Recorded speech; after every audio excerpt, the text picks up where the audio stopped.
Welcome back, movie buffs.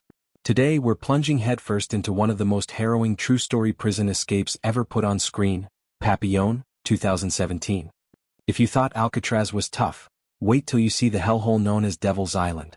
But before we dig into this gripping survival tale, don't forget to smash that subscribe button and ring the bell for more intense movie recaps every week. Got your wits about you? Good, because you're going to need them. Let's break out of prison together. We begin in 1930s Paris, where Henri Papillon Cherrière, played by Charlie Hunnam, is living the high life. He's a safecracker for the Parisian underworld, known for his confidence and his signature butterfly tattoo, hence the nickname Papillon. The day after the job, Papillon handed over the stolen diamonds to his boss. But instead of a thank you, the boss gave him a hard stare and asked if he'd kept any for himself. Papillon denied it right away. Then things got tense. Someone was dragged in, badly beaten, and the boss leaned in, warning him, "If you're lying, you'll end up like him." Papillon felt a chill run down his spine, but stayed calm, took his payment, and left quickly. He went straight to see his girlfriend, Nanette, and gave her a necklace made from the diamonds he'd secretly kept. As she admired the gift, a stranger nearby quietly watched her. That night, the two of them dreamed out loud. Nanette wished they could leave everything behind and start a peaceful life far from crime. But the next morning, everything fell apart. The police stormed into Papillon's home, accusing him of murdering the man his boss had beaten. Papillon tried to explain he had nothing to do with it, but they wouldn't listen. The officers slammed him in cuffs and dragged him away. Sitting in his cell, Papillon realized the truth: no one was coming to help him. If he wanted justice, he'd have to break out. In prison he met Juliette, a fellow inmate who talked about escape like it was possible, but expensive. You needed serious money. Juliette pointed out another prisoner, Degas, and said, "That guy? He can help." Degas had money, quite a bit of it actually. But everything changed when he got caught forging banknotes. Not long after, he and the other prisoners were packed onto a ship headed for the infamous French Guiana penal colony. That night on the ship, Papillon pulled Degas aside and offered him a deal: protection in exchange for cash. Degas brushed him off, insisting he had a plan and could handle himself. But later that night, reality hit hard. As Degas tried to sleep, he watched in horror as the inmate next to him, rumored to have swallowed cash to hide it, was stabbed to death in his bed. Degas was frozen as he watched the money being taken from the man's stomach. The message was clear: money made you a target. The next morning, Degas changed his mind. He agreed to Papillon's terms, but only until they arrived at the prison.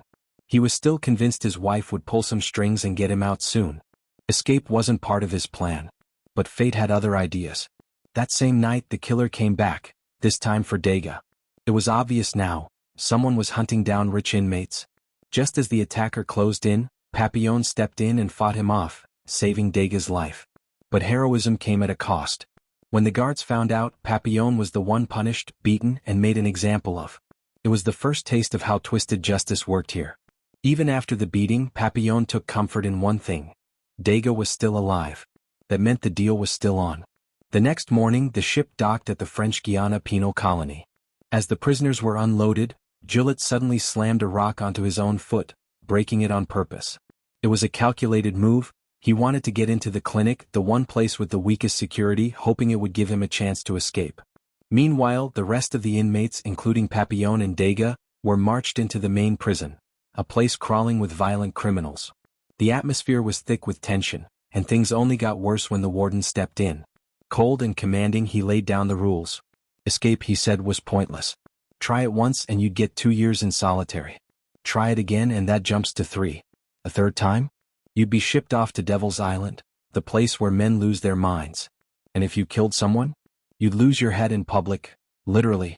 After the warning, there were no more speeches. The prisoners were handed tools and assigned their first task: lifting massive stones under the burning sun. While doing hard labor, Papillon quietly approached a local boatman. He promised him a large sum of money in exchange for a boat. After some back and forth, the boatman agreed, telling Papillon to meet him at the shore the next night. A dangerous inmate got wind of the plan and went after Degas, hoping to shake him down for cash. Papillon stepped in again, tackling the attacker and beating him down to save Degas' life. Watching it all unfold, Degas finally understood: without Papillon he wouldn't last a week in this place. The rules were simple: survive or don't.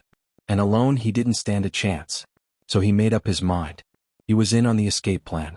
The next morning the prisoners gathered in the yard. Gillett had killed 2 guards in an escape attempt. Moments later the punishment was delivered. Gillett was publicly beheaded. The crowd froze. No one spoke. No one moved. Fear hung heavy in the air. Then the warden pointed at Papillon and Degas. He ordered them to carry Gillett's body to the crematorium. As they took the corpse down the path, Degas started to gag. He'd never seen a dead body before, let alone touched one. He doubled over, vomiting. Papillon pulled him aside, trying to calm him. "Keep it together," he whispered. But Degas was frozen in shock. A guard saw the hesitation and snapped. He barked at Degas to lift the body. When Degas didn't move, the guard lashed out, beating him with a whip. That's when Papillon snapped. Papillon, angered by the sight, grabbed a stone and smashed it against the guard's skull. After striking the guard, Papillon made a run for it, sprinting toward the riverbank under the cover of chaos. Unfortunately, Degas, unable to see or stand, was left behind. That night, Papillon finally reached the meeting point. The boatman was waiting just like they'd planned. Breathless, Papillon asked for the boat. But the boatman didn't budge. Instead he asked, "Where's my money?" Papillon, desperate, promised he'd pay once they reached shore. The boatman just laughed. Before Papillon could make sense of it, he turned, and saw guards emerging from the darkness, surrounding him. It was a trap. The boatman had sold him out. Turns out, he was on the warden's payroll, feeding him information about escape attempts for a hefty reward. Papillon was dragged back to prison. The warden, cold as ever, delivered the verdict. The guard Papillon attacked is still alive. So no execution. But there would be punishment. For trying to escape, Papillon was sentenced to solitary confinement. When he stepped into his new cell, his heart dropped. It was smaller than a closet. No sunlight. No sound. No movement. Unlike the main prison where inmates could at least speak or see each other, here he'd be alone for years. Even talking to himself felt like breaking some invisible rule. Meals came once a day, barely a bowl of watery soup. This was where the prison tried to break you, not your body but your mind. One day, Papillon found a coconut in his food bucket with a note inside, "You'll get one every day." He instantly knew it was from Degas. For weeks, the coconuts kept coming, until the warden discovered the secret and in a rage killed the guard who had been delivering them. Then he stormed into Papillon's cell, demanding to know who had been helping him. Papillon said nothing. When Papillon refused to name his helper, the warden punished him with half rations. Weeks passed. The already meager rations were cut in half. Papillon's body began to waste away. His bones pushed through his skin. His face sank. He became a shadow of himself, gaunt, trembling, but still unbroken. Even when the warden tempted him with real food, he stayed silent. Enraged, the warden ordered him to finish his sentence in total darkness, where Papillon slowly wasted away. But still, he didn't break. Isolation and starvation slowly broke Papillon down, mentally and physically. He became so weak he couldn't even stand, forcing the guards to move him to the prison hospital. By chance, Degas had spent the past year working at the clinic and had gained the warden's trust. When he saw Papillon again, he quickly realized his old friend wasn't truly insane. He was faking it.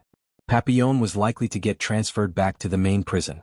Degas understood what that meant. Papillon was planning another escape. This time they brought in 2 others, Celier, a tough inmate chosen by Papillon, and Macherette, a quiet young prisoner who was often bullied by everyone.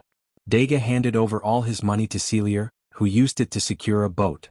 The plan was set. The next night, when the guards were busy with a film screening, they would all make a run for it. Degas was terrified, but Papillon reminded him, this was their last shot at freedom. Sticking to the plan, Degas approached the guards watching the film and offered them alcohol laced with a sedative. He waited patiently, then carefully stole the key to the main gate. Meanwhile, Papillon, Celier, and Macherette were in position, waiting for Degas' return when a sudden downpour hit.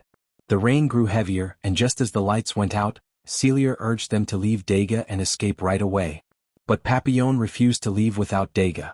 Just in time, Degas arrived with the key, and under the cover of darkness, the 4 of them slipped through the gate and bolted into the night. They reached the end of the path, which dropped steeply down to the riverbank. One by one they jumped. But just as Degas prepared to leap, the power came back on. Startled, he slipped and landed hard, badly injuring his leg. Celier wanted to abandon him, but Papillon stood firm. Together with Macherette, he helped Degas to his feet. They were all getting out, or none of them were. They finally reached the shore where the boat was waiting. Wasting no time, all four climbed in and pushed off into the open sea.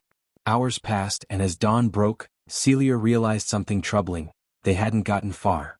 The boat was too small, weighed down by four men, and to make matters worse, a violent storm was fast approaching. In a panic, Celia told Papillon they needed to lighten the load, starting with Degas. Papillon refused. Without warning, Celia shoved Macherette overboard and lunged at Degas. Papillon jumped in to stop him, but Celia's strength was overwhelming. Just as Celia was about to kill Papillon, Degas stabbed him from behind, ending the fight. They tossed Celia's body into the sea and hauled Macherette back on board. But before they could catch their breath, the storm hit. Darkness swallowed them. When they finally woke up, they were lying on the sand, washed up on an island. Locals had spotted their wrecked boat and pulled them from the waves, saving their lives. A nun approached Papillon and gently told him they had landed in Colombia. Hearing this, Papillon urged Degas to leave with him before they were discovered, but Degas, worn down and tired of running, said he wanted to stay. He believed their suffering was finally over. Papillon then turned to Macherette, only to find him distracted, smitten with the local island girls. Realizing he was on his own, Papillon decided to escape alone. But just as he was about to leave, he spotted police officers nearby and understood that the nun had reported them.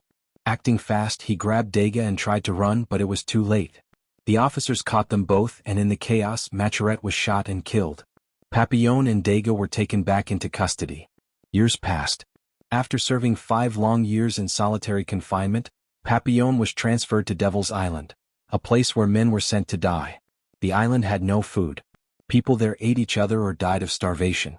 But to his shock, Degas was already there.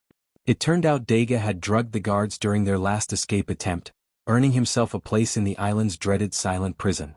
After 5 long years apart, Papillon and Degas were overjoyed to see each other again. That evening, as they sat quietly on the rocky beach, Papillon shared a bold idea.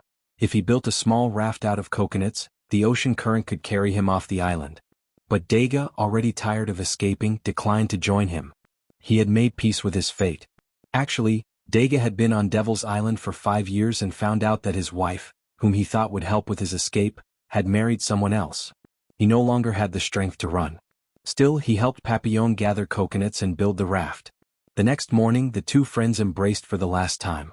Papillon dragged the raft to the edge, tossed it into the sea, and took a dangerous jump aboard.